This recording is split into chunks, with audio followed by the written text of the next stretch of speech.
L'organisation du travail a-t-elle vraiment changé? Censé réconcilier efficacité productive et autonomie des salariés, le toyotisme accentue en fait l'intensification du travail. De ce point de vue, il est un perfectionnant du fordisme plus que son dépassement. Cependant, les principes du toyotisme peuvent aussi déboucher sur une organisation qualifiante du travail, faisant l'apprentissage un facteur essentiel de l'efficacité. Toyotisme contre fordisme. Les méthodes modernes d'organisation du travail s'appuient sur la rationalisation extrême des activités pensées par Frederick Taylor. Le Taylorisme, ou organisation scientifique du travail taylorienne, repose sur une division verticale du travail entre les opérateurs chargés de l'exécution des tâches et un bureau des méthodes chargé de définir, sur la base d'expérimentation, la meilleure manière de réaliser chaque opération. Les tâches sont décomposées et simplifiées de manière à éliminer les temps morts et à obtenir une exécution parfaite. Ces méthodes atteignent une forme de perfection avec la chaîne de montage qui naît dans les usines automobiles Ford à Dearborn, au Michigan, en 1913. Le déplacement de la chaîne soumet l'opérateur au rythme de la machine et supprime les manipulations fatigantes. L'ouvrier spécialisé devient lui-même machine. Les gains de productivité sont immédiatement au rendez-vous, obligeant la concurrence à utiliser les mêmes méthodes. Le taylorisme ou le travail à la chaîne touche peu à peu un nombre croissant d'entreprises, de pays, de secteurs. Ils deviennent la forme dominante d'organisation du travail partout où c'est possible. La séquence spécialisation, gain de productivité, croissance, élargissement des marchés, spécialisation est à l'origine d'une croissance auto-entretenue.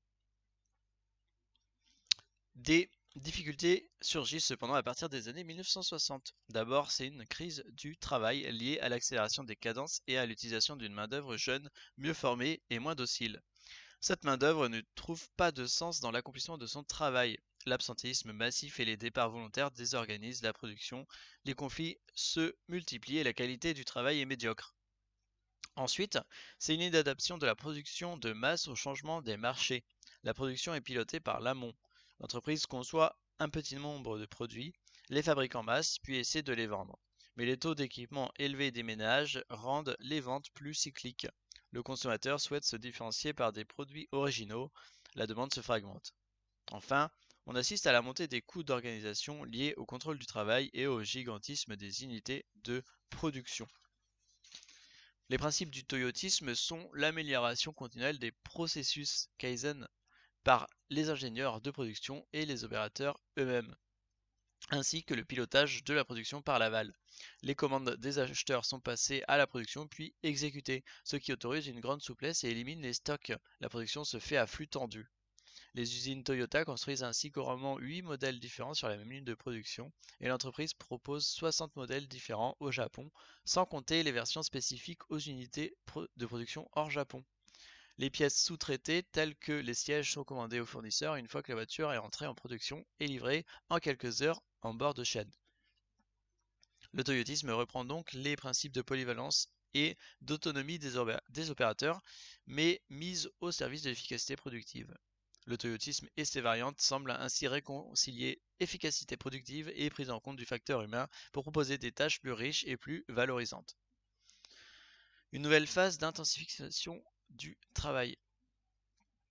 Les enquêtes sur les conditions de travail mettent en évidence que l'application des nouveaux principes d'organisation du travail, loin de mener à l'épanouissement de la main-d'œuvre, se traduisent au contraire par une intensification du travail et par une extension des contraintes typiques du travail industriel à des fonctions et à des branches de plus en plus larges.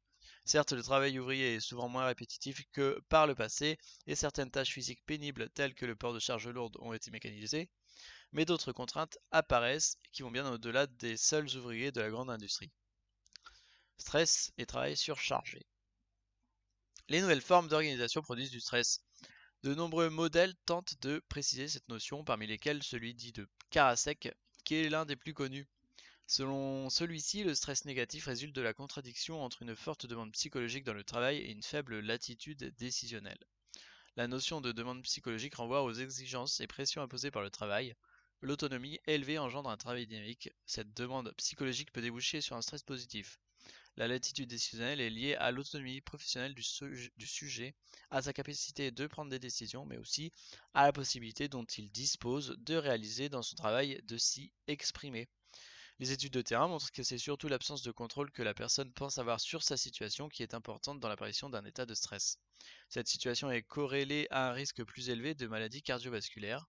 Le travail surchargé est également associé à des problèmes de santé mentale, notamment la dépression, le déstress psychologique, l'épuisement professionnel et la consommation accrue de médicaments à visée psychoactive.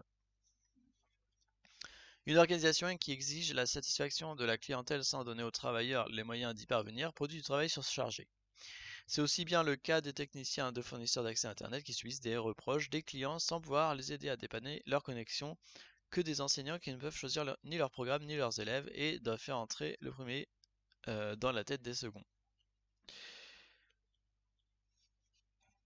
Le pilotage de la production par l'aval signifie que la production doit réagir aux sollicitations de la clientèle. Dans une entreprise comme Toyota, ces sollicitations sont évidemment indirectes. Elles s'expriment principalement à travers la variété de production en réponse à la demande des concessionnaires. La contrainte de délai est rendue plus vive par la production à flux tendu. Dans de nombreux domaines, ces sollicitations sont au contraire directes et source d'une forte pression sur les salariés en termes de délai de livraison ou de réponse, de qualité de la prestation, de suivi de service. Cette pression est à l'origine de ce que Michel Golac et Serge Volkoff appellent la contrainte commerciale par opposition à la contrainte industrielle à laquelle elle vient s'ajouter. En effet, dans l'organisation Fordiste traditionnelle, les opérateurs négocient leur rythme ou leur temps de travail avec la direction. Dans la nouvelle organisation, les rythmes et temps de travail découlent des interactions avec la clientèle. Or, celles-ci font entrer en jeu des facteurs qui poussent le salarié à des efforts supplémentaires, tels que l'honneur professionnel ou le souci d'aider les autres. En clair, il est plus facile à un syndicaliste de dire non à la direction qu'un salarié isolé de dire non à un client. Outre le rythme ou les horaires, l'interaction avec le public peut être source de stress en confrontant l'agent à une situation qu'il n'a pas les moyens de gérer correctement. Le sentiment d'insécurité physique est même très présent, en particulier dans les services. Une propriété essentielle du pilotage par l'aval est de s'appliquer aux services. Une caractéristique particulière des services est qu'ils ne peuvent être stockés car un service est produit en même temps qu'il est consommé. La production de services à la chaîne est par conséquent limitée à quelques cas comme la restauration rapide, les centres d'appel ou le tri des chèques. Pour l'essentiel, le secteur des services, qui concentre aujourd'hui la grande majorité des emplois dans les pays développés, a donc échappé à la rationalisation taylorienne du travail. En revanche, le pilotage par l'aval s'y applique fort bien, la contrainte commerciale y étant omniprésente. L'impact de l'organisation du travail est accru par l'utilisation des technologies de l'information et de la communication. Celles-ci avivent la contrainte commerciale. Les dispositifs de traçabilité permettent au client de savoir à tout moment où en est sa commande et qui la traite. Le téléphone portable met le dépanneur à portée du client. L'informatisation autorise aussi la mesure des performances. Le temps de traitement moyen de 100 € d'achat par une caissière est affiché en salle de repos. Les opérateurs des centres d'appel savent combien de clients attendent pour être pris en charge et quel a été leur temps de réponse moyen. La logique est donc différente de celle du taylorisme. Loin de donner un one best way, la norme est plutôt que chacun se débrouille comme il l'entend pour remplir des objectifs qui lui sont fixés. La répétition sans surprise a laissé place à la nécessité d'improviser, à la fréquence des interruptions dans le travail. Mais le résultat en termes de conditions de travail est que la contrainte commerciale entraîne une nouvelle phase d'intensification du travail. Dans ce sens, la nouvelle organisation du travail apparaît plus comme un perfectionnement que comme une alternative au Fordisme. Elle joue cependant ce rôle dans certains cas. L'organisation qualifiante. L'autre principe du toyotisme, l'amélioration continue des méthodes, rompt plus nettement avec le taylorisme et le Fordisme, en faisant de l'apprentissage l'origine des gains de productivité. Adam Smith insiste sur l'idée que c'est de la répétition que naissent la perfection des gestes et leur économie. Cependant, une fois l'organisation mise en place, ce qui est très rapide, il n'y a plus d'apprentissage dans l'usine taylorienne. Au contraire, lorsque le processus de production implique des interactions complexes entre les individus, des échanges d'informations répétés, la découverte de situations variées et changeantes, l'apprentissage est permanent. Étudiant l'industrie aéronautique américaine, le prix Nobel Kenneth Arrow a mis en évidence dans une étude de 1962 un apprentissage par la pratique, learning by doing, qui fait que chaque avion est produit plus efficacement que le précédent. D'autres études empiriques concluent dans le même sens, comme celle sur l'acierie de Horndal en Suède, où la productivité augmente de 1,5% par an pendant 10 ans sans renouvellement des machines. L'apprentissage par la pratique est l'accroissement des connaissances liées à l'exercice de l'activité productive. L'évolution continuelle de l'organisation est justifiée pour tout processus complexe parce que les problèmes et les solutions idéales n'émergent pas immédiatement au stade de la conception du processus de production, mais c'est aussi la conséquence de l'adaptation au marché. Cet apprentissage est à la fois individuel et collectif. Sur le plan individuel, la compétence des opérateurs augmente par leur confrontation à des situations de travail nouvelles. L'autonomie des opérateurs, la diversité de leurs tâches, qui inclut la maintenance de premier échelon et le contrôle qualité, la stabilité des équipes concourent à l'amélioration de la compétence individuelle. Par ailleurs, les capacités d'observation et d'innovation des opérateurs sont sollicitées et renforcées à travers les discussions collectives au sein des cercles de qualité ou les boîtes à idées qui permettent à chacun de proposer des innovations.